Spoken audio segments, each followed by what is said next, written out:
नमस्कार, स्वागत है आपका टीवी 9 भारतवर्ष के स्पेशल शो में। आपके साथ मैं हूं सुमेरा खान। बड़ा सवाल ये कि क्या इजराइल अपने दुश्मनों को छोड़ता नहीं है? क्या इजराइल दुश्मन को पाताल में भी खोज कर मारता है? ये सवाल इसलिए अहम है क्योंकि नेतन्याहू ने 7 अक्टूबर के आखिरी गुनहगार सिनवार को भी मौत के घाट उतार दिया है। इजराइल में नरसंहार के बाद आईडीएफ ने गाजा में बड़ा ऑपरेशन चलाया और हमास के टॉप लीडर्स को खत्म कर दिया। लेकिन सवाल यह है कि अब आगे क्या होगा? क्या हमास इजराइल से बदला लेगा? ईरान और उसके समर्थक प्रॉक्सी क्या करेंगे? इस वक्त बड़ी खबर यह कि आईडीएफ को सिनवार के भाई की भी तलाश है। आईडीएफ प्रवक्ता डेनियल हगारी ने धमकी दी है, सिनवार के भाई के खात्मे तक हमले जारी रहेंगे। हमास के बुनियादी ढांचों की तबाही तक ये हमले जारी रहेंगे, ये साफ कर दिया है इजराइल ने।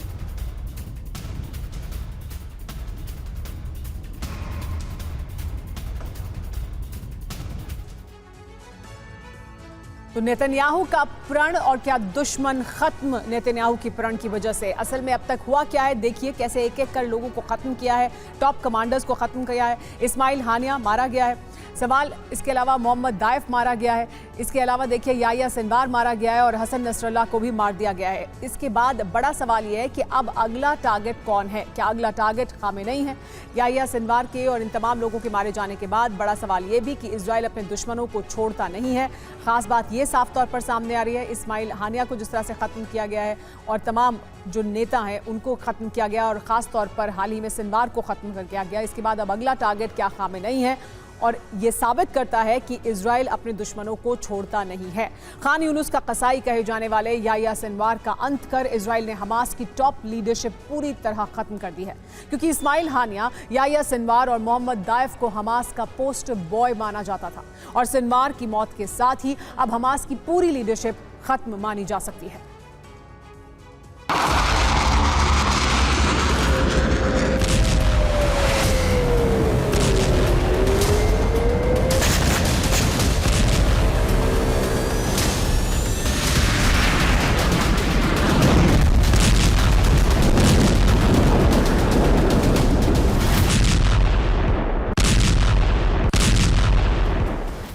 हमास चीफ सिनवार मारा गया।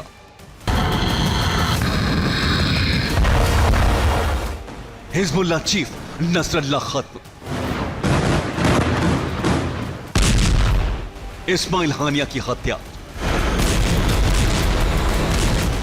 दाइफ का दी एंड। इसी तरह एक एक कर इजराइल के दुश्मनों का अंत हो चुका है। गाजा से लेकर लेबनान और ईरान तक इजराइल ने अपने दुश्मनों की कब्र खोद दी है।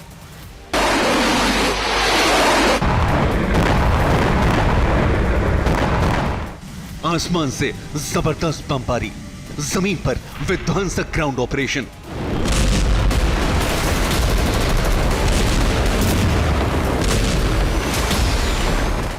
हमास और हिजबुल्लाह की सुरंगों में विध्वंस। इजराइल ने इसी तरह विध्वंसक बमबारी कर वो कर दिया जिसे असंभव और अकल्पनीय कहा जा रहा था।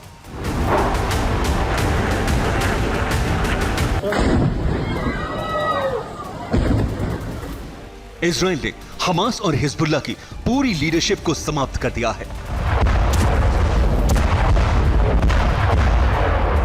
और इस तरह नेतन्याहू और उनकी सेना की वो कसम पूरी हो गई है जो उन्होंने 7 अक्टूबर 2023 के नरसंहार के बाद खाई थी।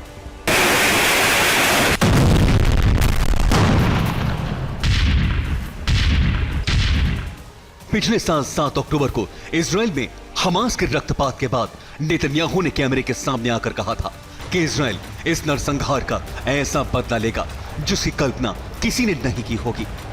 नेतन्याहू ने कहा था कि अब इजराइल हमास को पूरी तरह से खत्म करके ही दम लेगा।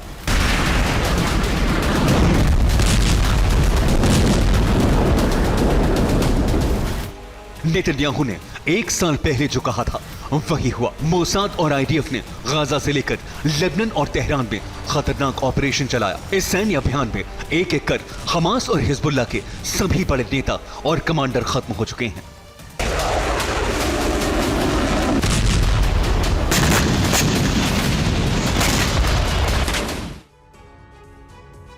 और इस वक्त की बड़ी खबर, खालिद मशाल हमास का नया चीफ बना है। सिनवार की मौत के बाद मशाल को जिम्मेदारी सौंप दी गई है। लेबनान की LBCI न्यूज वेबसाइट ने दावा किया है बंधकों पर अब खालिद मशाल से होगी बातचीत। सिनवार के बाद खालिद मशाल को कमान सौंपी गई है हमास की, ये जानकारी सामने आ रही है।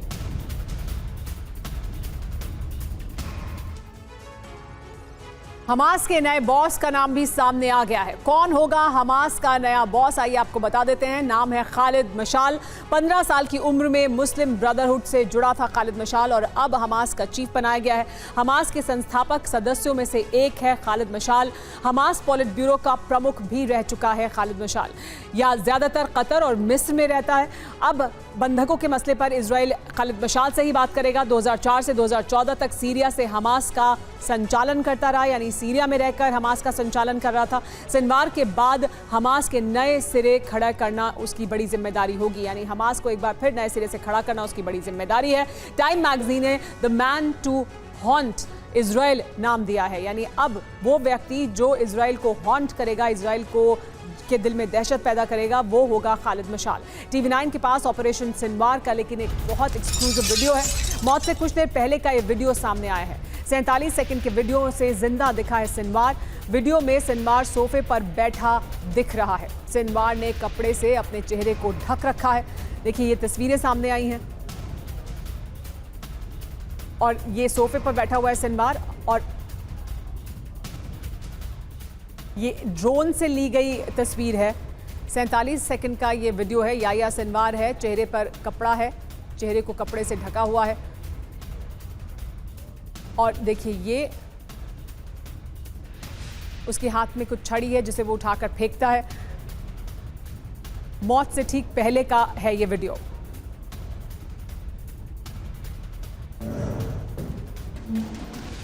ऑपरेशन सिनवार की इनसाइड स्टोरी क्या है वो आपको बताते हैं एक एक कर। IDF की बटालियन 450 गाजा की इमारत में घुसी थी। एक इमारत में घुसी, इमारत में संदिग्ध दिखा तो IDF ने यहां पर फायरिंग शुरू की। इमारत में ही कंबल ओढ़े 2 हमास लड़ाके भी उसे दिखे। दोनों लड़ाके सिनवार के लिए रास्ता बनाने लगे। IDF की भीषण फायरिंग में दोनों लड़ाके घायल हो गए। मौका देखकर सिनवार दूसरी इमारत में घुस गया। IDF ने इमारत पर टैंक से गोले दागे, हैंड ग्रेनेड फेंके। इमारत में IDF ने ड्रोन भेजा तो सिनवार बैठा हुआ दिखाई दिया। ड्रोन के पास आने पर सिनवार ने ड्रोन पर एक लकड़ी फेंकी। IDF ने फायरिंग की जिसमें सिनवार मारा गया।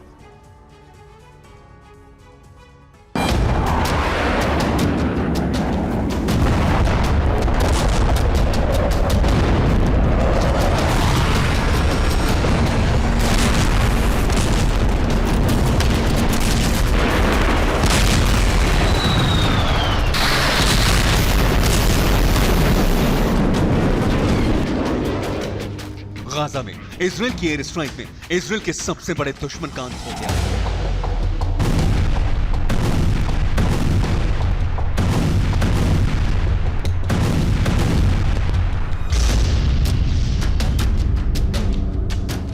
सात अक्टूबर के मास्टरमाइंड का खात्मा हो गया।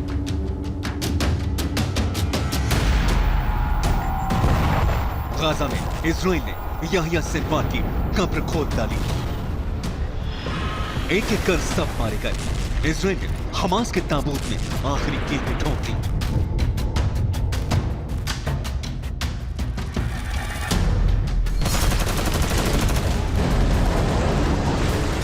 IDF ने हमास के सभी बड़े लीडर्स और कमांडर्स का साल भर के अंदर सफाया कर दिया।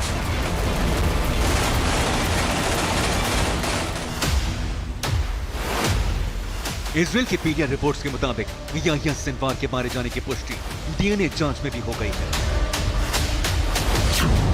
इजरायली सुरक्षा एजेंसियों के मुताबिक गाजा से भागने की फिराक में था याहिया सिनवार। फर्जी कागजात और कुछ कैश भी बरामद किया गया। सिनवार के मारे जाने की जानकारी इजराइल ने अमेरिका को भी दे दी है।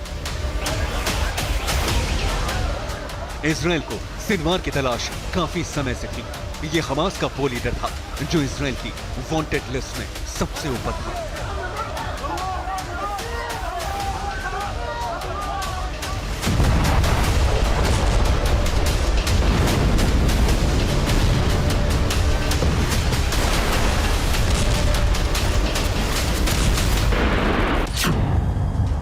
रिपोर्ट्स के मुताबिक सिनवार गाजा में ही छुपा हुआ था।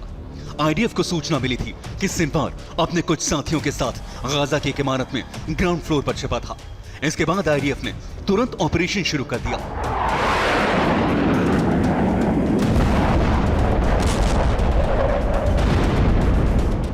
इजराइल के स्ट्राइक के बाद इमारत के कुछ हिस्से ध्वस्त हो गए।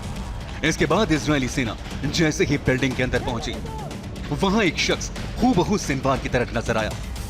आईडीएफ ने पहले बताया कि उसने सटीक हमले में हमास के 3 लड़ाकों को मार गिराया है, लेकिन उनमें से एक के बारे में कहा गया कि वो याह्या सिनवार हो सकता है।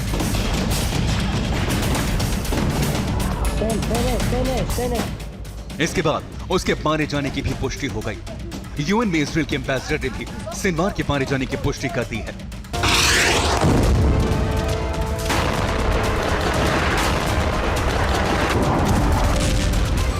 फॉरेंसिक टीम के मुताबिक सिनवार की मौत के बाद यह पहचान करना मुश्किल हो रहा था कि आखिर मारा गया शख्स सिनवार ही है या कोई और।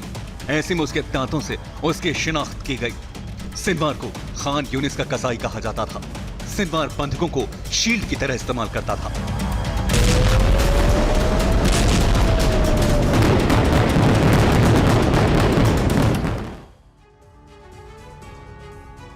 सिनवार के मारे जाने के बाद बाइडेन ने बयान दिया है। कहा है कि अब युद्ध विराम होना चाहिए, ये बंधकों को घर लाने का समय है, कहा है बाइडेन ने। तो सिनवार के मारे जाने के बाद ये बड़ा बयान। दुनिया के लिए आज का दिन अच्छा है। मैंने नेतन्याहू से बात की और सिनवार के मारे जाने पर उन्हें बधाई दी। सिनवार के हाथ इजराइल और अमेरिका के लोगों के खून से लाल थे। मैंने नेतन्याहू से कहा कि इस कार्रवाई से हम खुश हैं और अब आगे बढ़ने का समय है। गाजा में सीज़फायर होना चाहिए। इस कदम से हम सही दिशा में आगे बढ़ेंगे और दुनिया के लिए भी हम कुछ अच्छी चीज़ कर सकेंगे। अब युद्ध को ख़त्म करने और बंधकों को घर लाने का समय है। हम ऐसा करने के लिए तैयार हैं। इसलिए मैं ब्लिंकन को इजराइल भेज रहा हूं। ब्लिंकन इजराइल में 4 या 5 दिन रहेंगे। हम गाजा की रक्षा के लिए कई कदम उठाने जा रहे हैं। इस वक्त की बड़ी खबर, सिनवार की मौत के बाद इजराइल अलर्ट पर है। इजराइल में पुलिस की तैनाती बढ़ा दी गई है। हर हालात से सख्ती से निपटने के आदेश दे दिए गए हैं।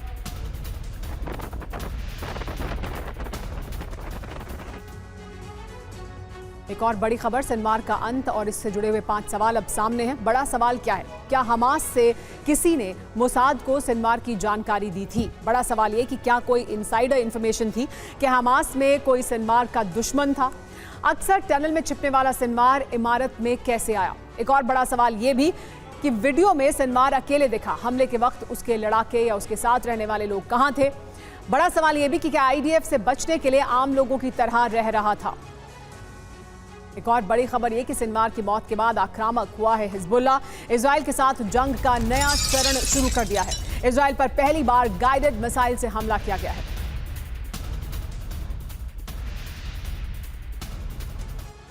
सिनवार का बदला लेकर रहेगा क्या हिजबुल्लाह? क्योंकि हिजबुल्लाह ने हमले तेज कर दिए हैं। लेबनान से इजराइल पर विध्वंसकारी हमले शुरू हो गए हैं। इजराइल के साथ युद्ध के नए चरण का ऐलान किया गया है। पहली बार गाइडेड मिसाइल से इजराइल पर हमले हुए हैं। आईडीएफ जवानों को टारगेट बनाकर अटैक जारी है। हिजबुल्लाह के लड़ाके ग्राउंड ऑपरेशन के लिए पूरी तरह से तैयार हैं। हिजबुल्लाह ने सिनवार के बदले का प्रण लिया है, तो उधर लेबनान युद्ध में नया फ्रंट खुल चुका है। हिजबुल्लाह को अब तक मिसाइल और रॉकेट पावर माना जाता रहा है, लेकिन उसकी एक सीक्रेट नेवल विंग भी है जिसने लेबनान में ग्राउंड ऑपरेशन चलाया है। इजरायली फौज पर हमले किए हैं, यानी युद्ध में अब दोनों ओर से नेवी की एंट्री हो चुकी है।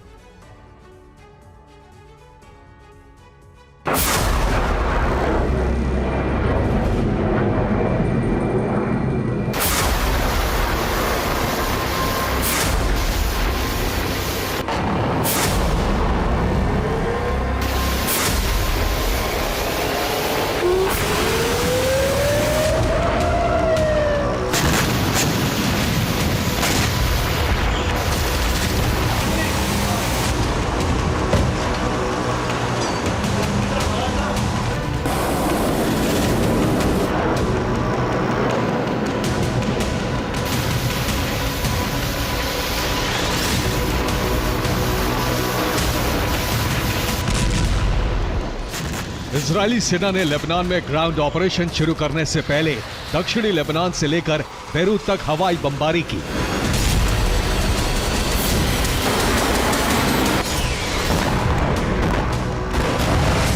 दक्षिणी बैरूत के बड़े इलाके को इजरायली सेना ने खंडहर बना दिया।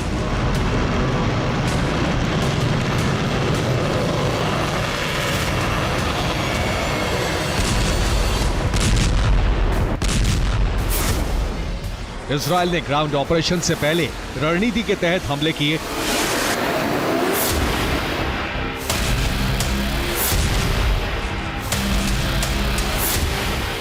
इजरायल ने हवाई बमबारी करके हिजबुल्लाह के हथियार गोदाम नष्ट किए। बमबारी से हिजबुल्लाह के लड़ाके उत्तरी लेबनान की तरफ भाग गए। इसके बाद इजरायल ने खाली क्षेत्र में अपनी पैदल सेना और आर्टिलरी को उतार दिया।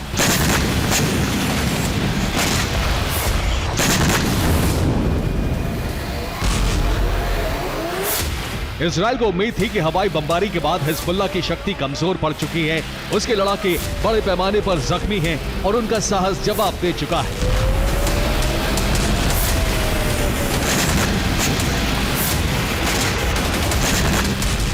लेकिन ये इजरायल की भूल साबित हुई। हिजबुल्लाह ने बीती रात ये साबित कर दिया कि उसकी ताकत खत्म नहीं हुई और रणनीति अभी भी मजबूत है।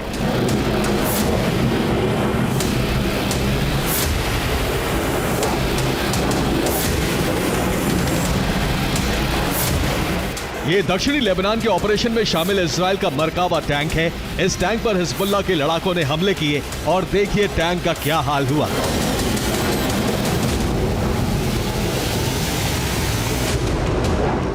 हिजबुल्लाह के लड़ाकों ने बीती रात लेबनान में ग्राउंड ऑपरेशन चला रही इजरायली सेना पर जबरदस्त हमले किए।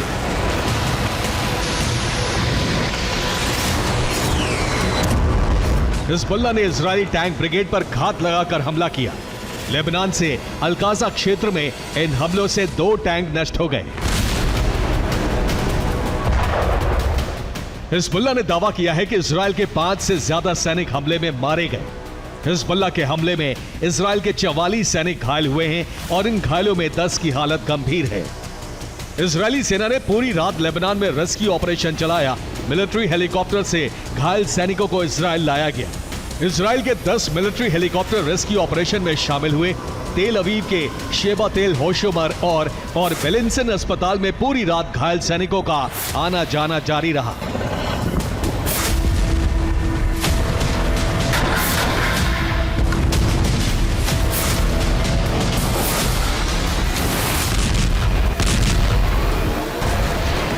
लेबनान के ग्राउंड ऑपरेशन में यह इजरायल को अब तक का सबसे बड़ा नुकसान है। हिजबुल्लाह को रूस और ईरान से बड़े पैमाने पर हथियारों की सप्लाई हुई है। रिपोर्ट यह भी है कि हिजबुल्लाह ने समुद्र से भी इजरायल पर हमले शुरू कर दिए हैं।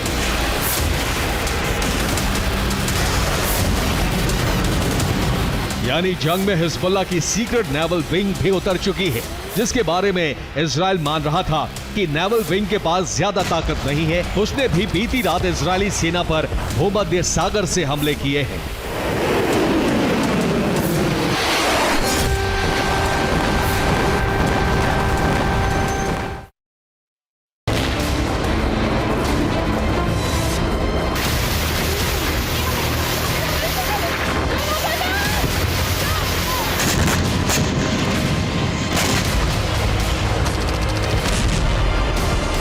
हिजबुल्लाह के समुद्री हमलों के बाद इजरायली नेवी भी भूमध्य सागर में हिजबुल्लाह के ठिकानों पर हमले कर रही है।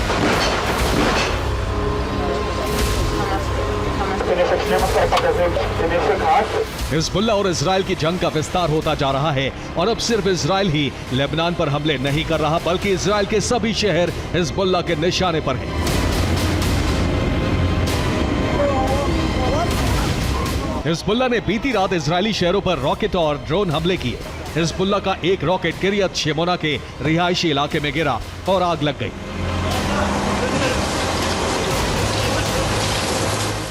हिजबुल्लाह के हमलों के चलते किरियत शेमोना इलाके को इजरायल ने पूरी तरह खाली करने के आदेश जारी कर दिए हैं। बीती रात किरियत शेमोना में एक के बाद एक कई रॉकेट गिरे। इजरायली टीवी चैनल रात भर इन हमलों की लाइव कवरेज करते रहे। बीती रात इजरायली शहरों में हिजबुल्लाह के ड्रोन उड़ते नजर आए और दहशत फैल गई। 17 अक्टूबर की सुबह भी इजरायल पर हिजबुल्लाह के ताबड़तोड़ हमले जारी रहे। हिजबुल्लाह ने इजरायली बेस पर हमले के लिए ईरान की नस्र 1 मिसाइल का भी इस्तेमाल किया। वेस्टर्न गैलीली, सेंट्रल गैलीली, नहरिया, किरियत शिबोना, इजराइल की बेथ लिट बैरक पर कई धमाके हुए। हिजबुल्लाह के सभी रॉकेट और ड्रोन को इजराइल का short range defence system Iron Dome भी रोकने में नाकाम रहा। हिजबुल्लाह के कार्यवाहक प्रमुख नईम कासिम ने संदेश जारी कर दिया है कि इजराइल के हर शहर पर हमले किए जाएंगे।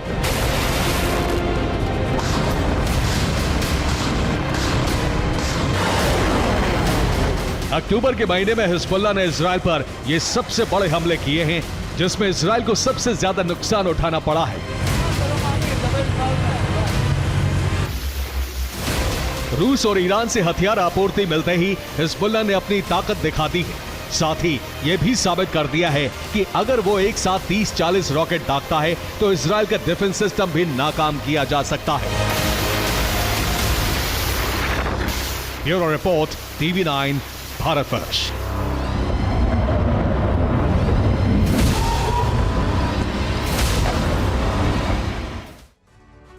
हमास के बाद इजराइल का अगला टारगेट, ईरान पर कभी भी हमला कर सकता है इजराइल।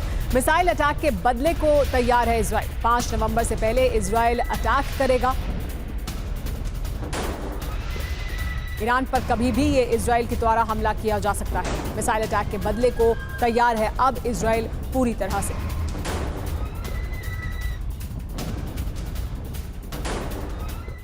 तो इजराइल का अगला टारगेट कौन है? इजराइल का अगला टारगेट ईरान है। क्यों कहा जा रहा है ये? क्योंकि गाजा में हमास का खात्मा अब हो चुका है। लेबनान में हिजबुल्लाह पर कहर जारी है। ईरान में मिसाइल हमले का बदला अभी बाकी है और इस वजह से असल दुश्मन मानते हैं नेतन्याहू ईरान को ही। कैसे पूरा होगा ये बदला? पहली संभावना ये कि ईरानी सैन्य अड्डों पर बड़े हमले होंगे। दूसरी आशंका ये कि ईरानी हथियार डिपो पर हमला किया जा सकता है। तीसरी आशंका खामेनेई को कुर्सी से हटाना है और चौथी IRGC के ठिकानों को खत्म करना। पांचवी कोशिश ये होगी कि ईरान को अरब देशों से अलग किया जाए। ईरान में इजरायली सेना किसी भी वक्त हमला कर सकती है और इसी के साथ अरब में परमाणु विनाश की शुरुआत हो जाएगी। इजरायली हमले के बाद ईरान ने पलटवार करने के लिए जो तैयारी की है वो एटमी तैयारी है। इसके तहत इजराइल के डिमोना न्यूक्लियर सेंटर को जलाने का प्लान है।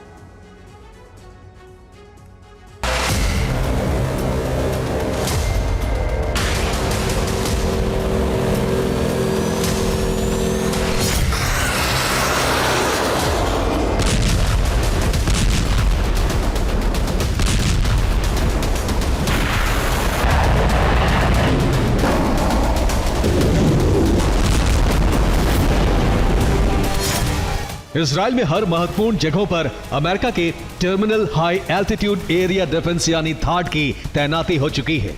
इजराइल के प्रधानमंत्री बेंजामिन नेतन्याहू थाड की तैनाती का निरीक्षण कर चुके हैं। इजराइल का टारगेट सेट है।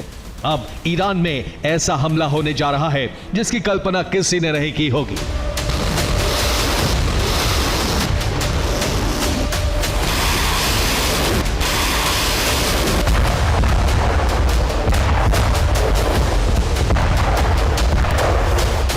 तेल अवीव से आज बहुत बड़ी खबर आई। खबर ये कि आईडीएफ ने ईरान में अपने टारगेट न सिर्फ लोकेट कर लिए हैं बल्कि उन्हें लॉक भी कर लिया है। इजराइल के प्रधानमंत्री नेतन्याहू ने अपनी सेना को ईरान में हमले करने की अनुमति भी दे दी है। इसका मतलब यह हुआ कि इजराइल का प्रतिशोध किसी भी वक्त शुरू होने जा रहा है।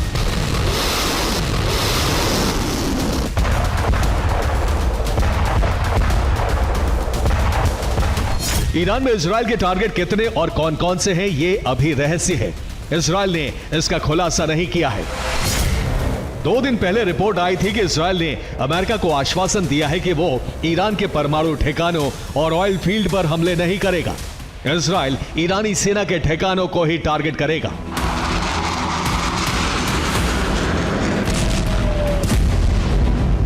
ऐसे में माना जा रहा है कि इजराइल ने ईरान के अंदर जो भी टारगेट लॉक किए हैं वो ईरानी सेना के ठिकाने, सैन्य बेस, एयरबेस और हथियार गोदाम हो सकते हैं।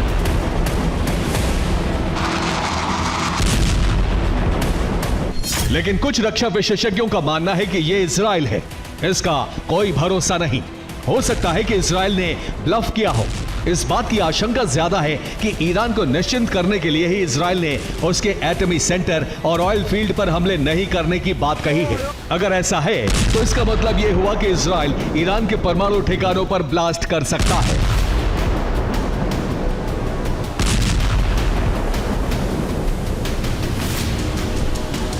इजराइल की इन तैयारियों के बीच एक बड़ी घटना घटी है। इजराइल के डिमोना एटमी सेंटर के पास ईरान का ड्रोन पहुंच गया। डिमोना न्यूक्लियर सेंटर इजराइल के नेगेव डेजर्ट में है। नेगेव डेजर्ट में डिमोना न्यूक्लियर सेंटर के पास ही अमेरिकी थाड की तैनाती की गई है।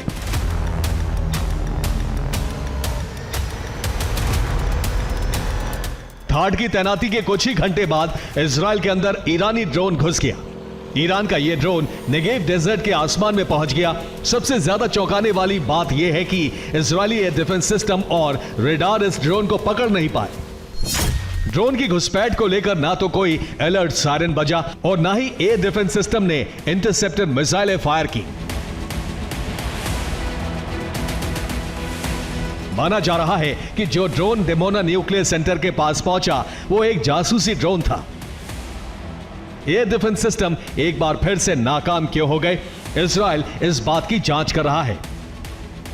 लेकिन यहां सबसे बड़ा सवाल यह है कि आखिर ईरान ने डिमोना न्यूक्लियर सेंटर के पास जासूसी ड्रोन क्यों भेजे? इसके पीछे ईरान का प्लान क्या है?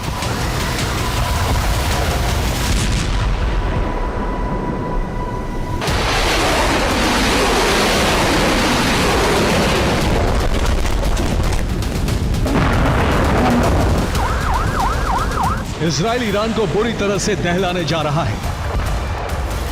यह बात खमेनी और उनकी सेना बखूबी जानती है।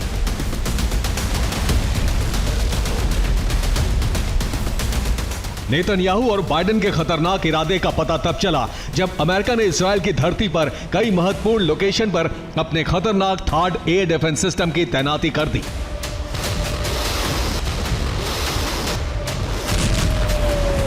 थाड की तैनाती ईरान के पलटवार को रोकने के लिए की गई है। इजराइल और अमेरिका का मानना है कि ईरान में इजराइल के हमले के बाद ईरानी सेना भी इजराइल पर पलटवार करेगी। यही वजह है कि अमेरिका ने थाड की तैनाती कर इजराइल के सुरक्षा चक्र को अभेद्य बना दिया है।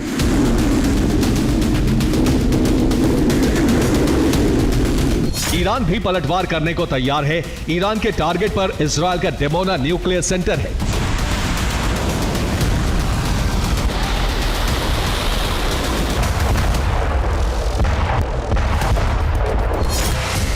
जासूसी ड्रोन भेजकर ईरान ने डिमोना न्यूक्लियर सेंटर की रेकी की। यहां का सुरक्षा चक्र कैसा है, कितने और कौन कौन से एयर डिफेंस सिस्टम तैनात हैं, इस सुरक्षा चक्र को कैसे भेदा जा सकता है, ईरान के जासूसी ड्रोन ने यही तमाम जानकारियां जुटाई हैं। माना जा रहा है कि इजराइल के हमले के बाद ईरान डिमोना एटमी सेंटर को टारगेट करेगा।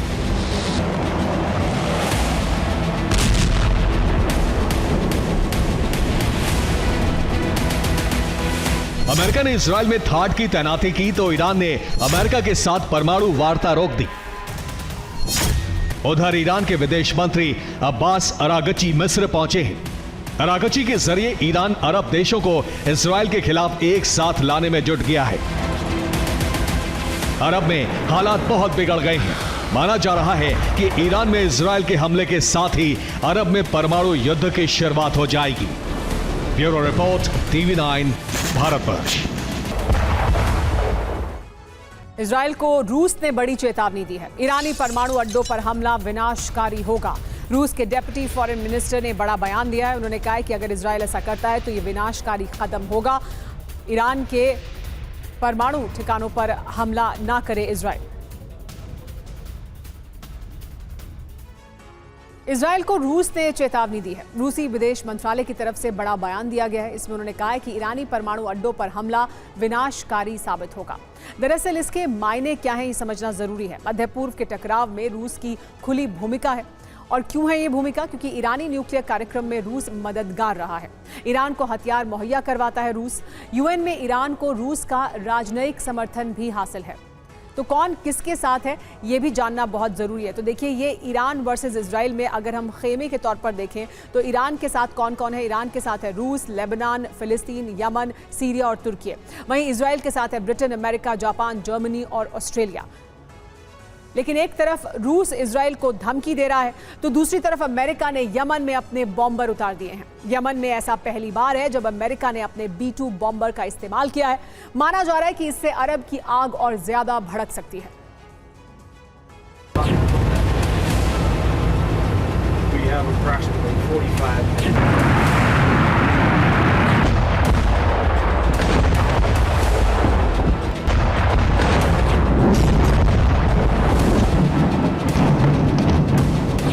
सोलह अक्टूबर की रात यमन में धमाकों की रात थी।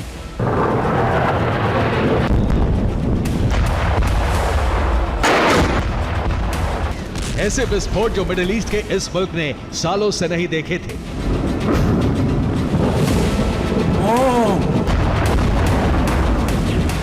इन धमाकों के प्रायोजक थे अमेरिका के राष्ट्रपति जो बाइडेन, जिनकी हरी झंडी के बाद अमेरिकी वायुसेना ने यमन की राजधानी सना और सादा के आसपास जबरदस्त बमबारी की।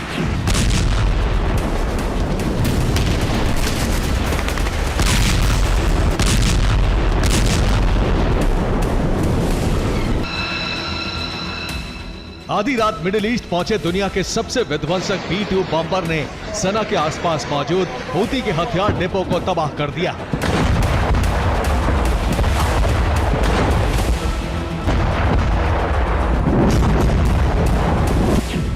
अमेरिका ने 6 B-2 बॉम्बर से यमन पर स्ट्राइक की।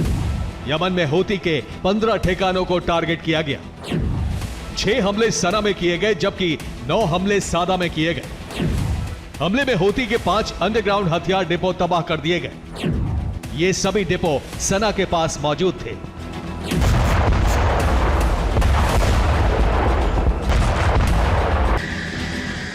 अमेरिका ने हमलों के लिए जाते अपने B-2 स्पिरिट बॉम्बर्स का वीडियो भी जारी किया है। हालांकि अभी तक यह साफ नहीं है कि यमन में तबाही मचाने वाले बॉम्बर्स ने टेक ऑफ कहां से किया था।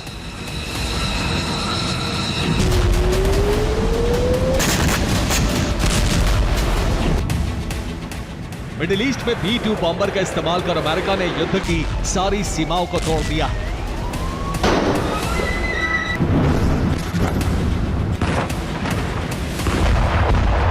क्योंकि ऐसा पहली बार है जब यूएस ने यमन में हूती विद्रोहियों के अंडरग्राउंड ठिकानों पर अपने सबसे घातक बमवर्षक विमानों का इस्तेमाल किया है।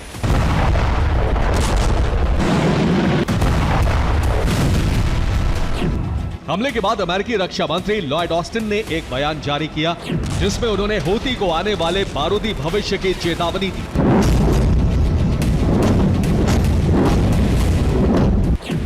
लॉयड ऑस्टिन ने कहा, हमने हूती के अंडरग्राउंड ठिकानों को निशाना बनाया है जिसमें उसके कई घातक हथियार मौजूद थे।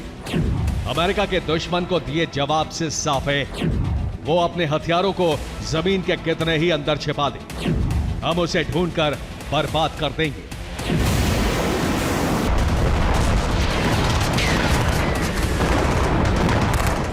बीते 1 साल से मिडिल ईस्ट चल रहा है लेकिन अभी तक अमेरिका शांति की बात करता आ रहा था। इजराइल और उसके दुश्मनों में युद्ध की आग भड़कने से रोकने की कोशिश कर रहा था। ऐसे में सवाल है कि अचानक उसने हूती पर हमले का फैसला क्यों लिया, वो भी उस B-2 बॉम्बर से जो 2017 के बाद से अमेरिकी बेस पर खामोश खड़ा था।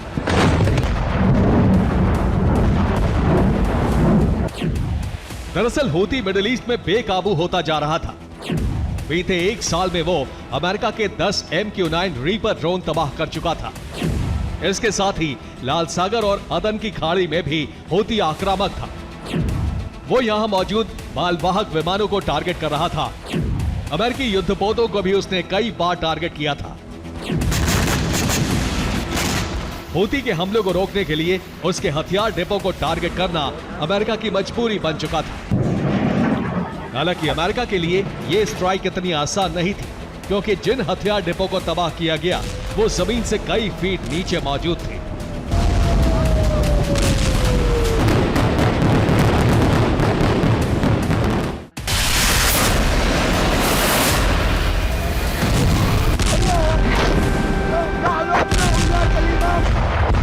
हूती पर स्ट्राइक को अमेरिका और इजराइल के दुश्मन के लिए चेतावनी माना जा रहा है।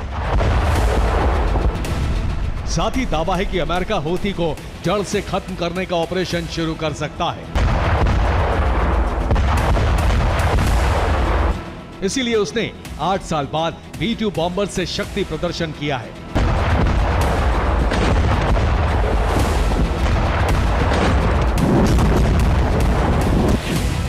अमेरिका ने आखिरी बार जनवरी 2017 में B-2 बॉम्बर का इस्तेमाल किया था।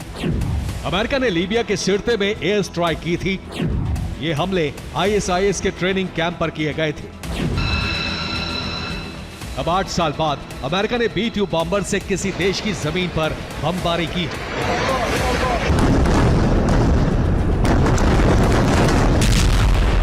हालांकि कुछ रिपोर्ट्स की माने तो स्ट्राइक में अमेरिका के फाइटर जेट भी शामिल थे, जिनमें से एक फाइटर जेट को हूती ने मार गिराया। इधर वॉशिंगटन के माउंट रेनियर में एक E-18 ग्रोलर फाइटर जेट के क्रैश होने की खबर है। माना जा रहा है कि इस फाइटर जेट का हूती पर हुई स्ट्राइक से कनेक्शन था।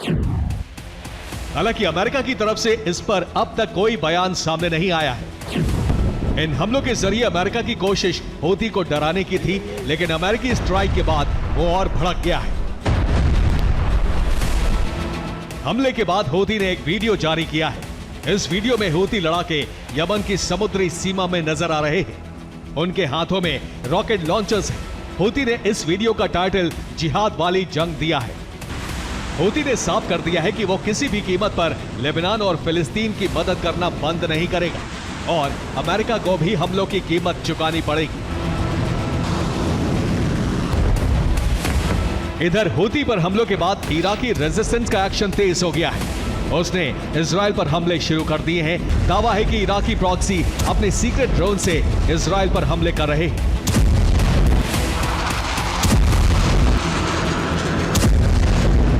साफ है, अमेरिका के हमले ने बारूद के ढेर पर बैठे मिडिल ईस्ट में आग भड़काने वाला काम किया है, जिसका भविष्य में दुनिया को गंभीर अंजाम भुगतना पड़ सकता है। Bureau report, TV9, Bharatvarsh. Lebanon में भीषण तबाही का वीडियो आया सामने। इजराइल के हमले में पूरा इलाका तबाह हो गया। अल अब्बासिया शहर पूरी तरह से तबाह हो गया है। तो देखिए वीडियो सामने आया है किस तरह से अल अब्बासिया शहर है ये लेबनान का, जो पूरी तरह से तबाह हो चुका है। ये बमबारी की गई है इजराइल द्वारा और एक पूरा शहर अब्बासिया शहर लेबनान का, जहां हर तरफ सिर्फ खंडर और मलबा दिखाई दे रहा है।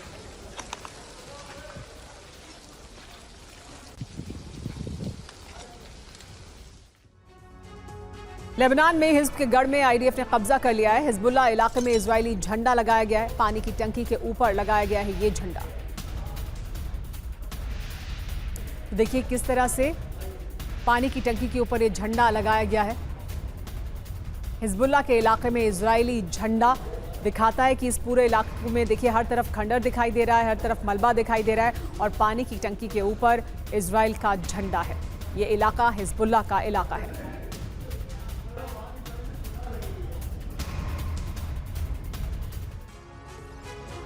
इजराइल ने हिजबुल्लाह के बढ़ते हमलों को रोकने के लिए एयर ऑपरेशन तेज कर दिया है। हिज्ब के हथियार सप्लाई का रूट काटने के लिए फिर से सीरिया पर हमले किए गए हैं। इजरायली वायुसेना ने सीरिया में एयर स्ट्राइक करके हिजबुल्लाह के हथियार गोदामों को ध्वस्त कर दिया।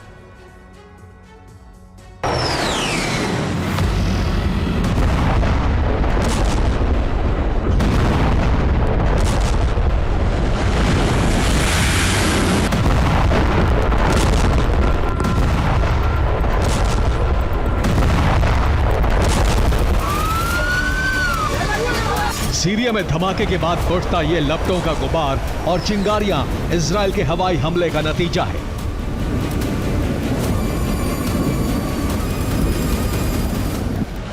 सीरिया में इजरायली वायुसेना ने बीती रात ऑपरेशन चलाया और पोर्ट सिटी लताकिया पर जबरदस्त हवाई हमले किए।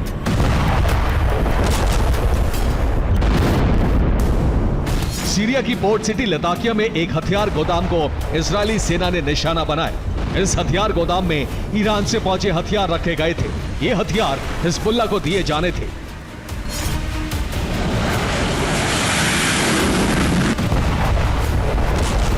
अक्टूबर के महीने में इजराइल ने सीरिया में 3 से ज्यादा बार एयर स्ट्राइक की है और इन हमलों में हिजबुल्लाह का एक सीनियर कमांडर भी मारा गया था।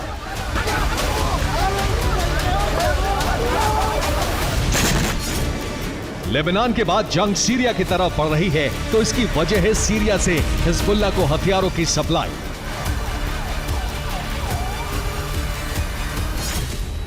ईरान का हथियार सप्लाई रूट सीरिया से होकर ही लेबनान पहुंचता है। इजराइल को रिपोर्ट मिली थी कि ईरान ने 8 अक्टूबर को हिजबुल्लाह के लिए हथियारों की खेप रवाना की थी। यह खेप 10 अक्टूबर को ईरान पहुंची और 12 अक्टूबर को यह खेप सीरिया पहुंच गई। इसके बाद इन हथियारों को लेबनान भेजने के लिए सीरिया की पोर्ट सिटी लताकिया तक पहुंचाया गया। लताकिया से भूमध्य सागर रूट से छोटी नावों के जरिए ये हथियार उत्तरी लेबनान तक पहुंचाए जाने थे।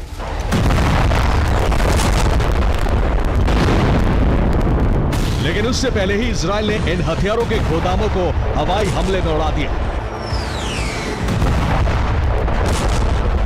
हिजबुल्लाह को हथियार ईरान के जरिए पहुंच रहे हैं, लेकिन रिपोर्ट यह है कि हिजबुल्लाह को हथियार सप्लाई रूस से भी हो रही है।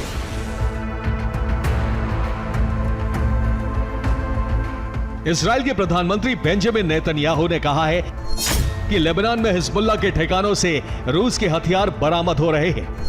रूस से हिजबुल्लाह को आधुनिक और घातक हथियारों की सप्लाई हो रही है।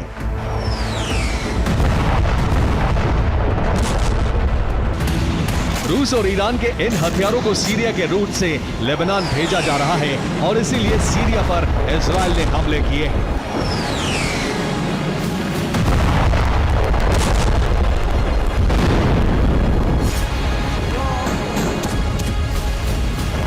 ब्रिटिश मीडिया की रिपोर्ट यह भी है कि इजराइल के हमलों से बचने के लिए ईरान हथियारों की सप्लाई का दूसरा तरीका भी अपना रहा है। ईरान समुद्र के जरिए हिजबुल्लाह को हथियार सप्लाई कर रहा है। मालवाहक जहाजों में कंटेनर लादकर पहले यूरोप भेजे जा रहे हैं। यूरोप के बड़े पोर्ट पर सामान उतारा जा रहा है। इसके बाद वापसी में हथियारों के कंटेनर सीरिया पहुंचाए जा रहे हैं। हथियारों की डिलीवरी के शक से बचने के लिए ईरान इस तरह के लंबे रूट का इस्तेमाल कर रहा है।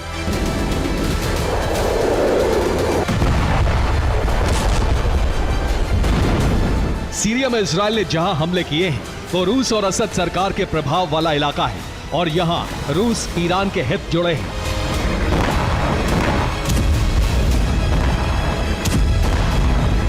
इजराइल के इन हमलों के बाद रूस ने अमेरिका को सीधी चुनौती दे दी है।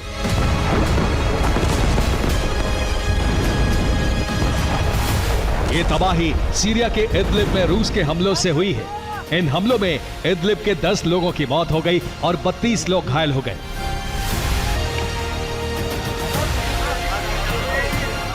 इदलिब क्षेत्र तुर्की और अमेरिका के प्रभाव वाला इलाका है। असद सरकार के विरोधी गुटों ने 2015 में नॉर्थ वेस्ट सीरिया के बड़े हिस्से पर कब्जा कर लिया। इस क्षेत्र पर असद सरकार का दोबारा नियंत्रण स्थापित करने में रूस मदद कर रहा है।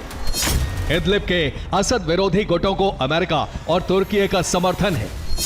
2020 में रूस और तुर्की यूएस के बीच सीज फायर समझौता हुआ था, लेकिन इजराइल के लताकिया हमलों के बाद रूस ने अमेरिकी प्रभाव वाले सीरियाई इलाके में हमले शुरू कर दिए हैं।